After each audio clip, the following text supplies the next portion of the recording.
네, 이번에 말씀드릴 두뇌가 좋아하는 똑똑한 공부법은요, 바로 가르치기입니다. 가르치기. 이건 뭐 너무 당연한 얘기인데 하기 어려운 거라서 알면서도 안 하셨을 것 같은데요. 이제 주변에 이제 공부도 잘하는데 다른 친구들이 이제 물어봤을 때 막 설명을 해주는 것도 좋아하는 아주 착하고 똑똑한 친구들 보신 적 있을 것 같아요. 근데 그 전교 1등 또는 공부 잘하는 친구들이 그냥 착해서 하는 게 아닌 거예요, 여러분들. 물론 그런 행동을 해서 착해질 수 있어요. 근데 공부를 잘하는 친구들이 그걸 하는 이유는 누군가를 알려주는 행위가 그 무엇보다 최고의 공부법이다 라는 것을 경험적으로 깨달았기 때문에 그럴 겁니다. 그래서 누군가를 가르쳤을 때 이제 학습 효과에 대한 뭐 연구가 있는데, 어떤 연구였냐면 학생이 100명이 있었어요. 거기서 다른 사람을 가르쳐야 한다는 말을 들은 집단과 시험을 대비해서 공부를 해야 한다라는 말을 들은 집단 두 개로 구분했어요. 그러니까 가르쳐야 된다는 얘기를 듣는 다음에 공부하는 대상과 그냥 시험 공부해야 된다라고 한 다음에 공부하는 대상, 그 다음에 무엇을 얼마나 많이 암기했는지를 나중에 시험을 봐본 거예요. 테스트를 봐본 거예요.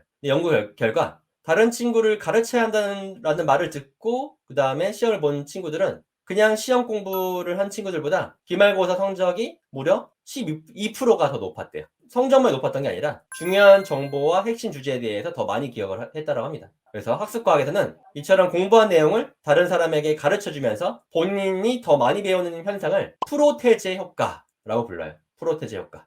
그래서 누군가를 가르치려 했을 때 우리는 중요한 정보가 무엇인지 더 생각하고, 어렵게 느끼는 부분은 그냥 지나치지 못하죠. 설명을 해야 되니까. 그러니까 더 고민을 많이 하게 되고, 그래서 더 능동적인 입장에서 책임감을 느끼게 해주는 그런 작용을 하게 된다는 거죠. 근데 만약에 누군가를 가르칠 상황이 안 된다라고 할 때는 스스로 설명해 보기가 대안이 될 수 있습니다. 네, 그래서 이 스스로 설명하기는 공부한 내용을 읽은 다음에 해당 내용을 내 앞에 누군가가 있다라고 생각하고 혼자 설명해 보는 전략이라고 할 수 있는데요. 만약에 이렇게 혼자 떠드는 게 어색하다 하면 제가 추천해드리는 이 방식을 활용해봐도 좋을 것 같아요. 네, 저는 이 공부법을 이제 윌슨 공부법이라고 이름을 지어봤는데요.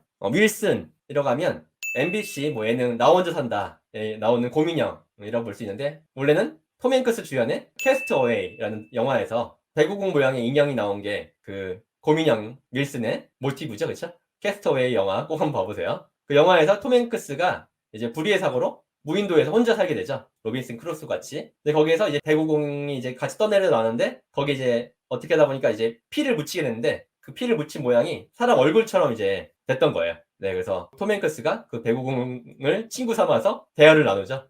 그래서 이 윌슨 공부법은 톰 행크스처럼 어떤 집에 있는 인형을 앞에 놔두고 공부를 해보는, 공부한 내용을 설명해보는 그런 방식이라고 볼 수 있겠습니다. 그래서 원래 있는 용어는 아니고 제가 직접 정의해 본 건데요. 그래서 여러분들 어떻게 하면 돼요? 노트 필기한 내용이 있으면 가져와요. 아니면 없으면 화이트보드를 가져다 놓고 이 인형이라든지 어떤 사진도 좋아요. 여러분 좋아하는 뭐 아이돌이라든지 연예인 사진 놔두고 이렇게 설명을 해보는 거죠. 그런 방식으로도 여러분들이 활용해 볼 수 있지 않을까라는 생각이 듭니다. 그래서 이렇게 가르치기나 이제 스스로 설명하기는 아주 최고의 공부법으로 많이 알려져 있는데요. 뭐 유태인들의 뭐 하브루타 공부법, 또 이 가르치기 또는 스스로 설명해 보기 일환이라 볼 수 있겠죠, 그렇죠? 근데 이 가르치기나 이제 스스로 설명하기는 뭐 하나의 약점이 존재하긴 해요. 뭐냐면 사전 지식이 부족한 상황에서는 말로 해보는 게 좀 어려울 수 있겠죠? 어느 정도 내가 이 지식에 대해서 좀 알고 있어야겠죠? 그리고 말로 하는 과정 속에서 내가 이해가 좀 제대로 안 되면 좀 간단하고 광범위하게 말을 하는 경향이 있다는 거예요. 네, 그래서 이때 여러분들이 좀 말로 잘 안 나온다 하면 이것도 너무 부끄러워하시지 마시고, 내가 이렇게 이 부분에 대해서 자세하게 말 못하는 것 같은 부분이 있으면 꼭 체크를 좀 해두시면 좋을 것 같아요.